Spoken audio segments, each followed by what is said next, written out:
here I am. I have errands I have to run, stuff I need to do, and I get hiccups. It's really annoying. I mean, I have like time-sensitive errands I have to run here. I mean, I have to do laundry. I don't have any clean clothes. I'm wearing a summer dress, for God's sake, because my clothes are dirty.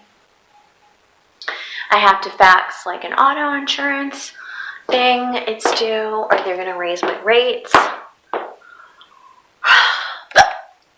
And instead, I get hiccups. So I can't really leave.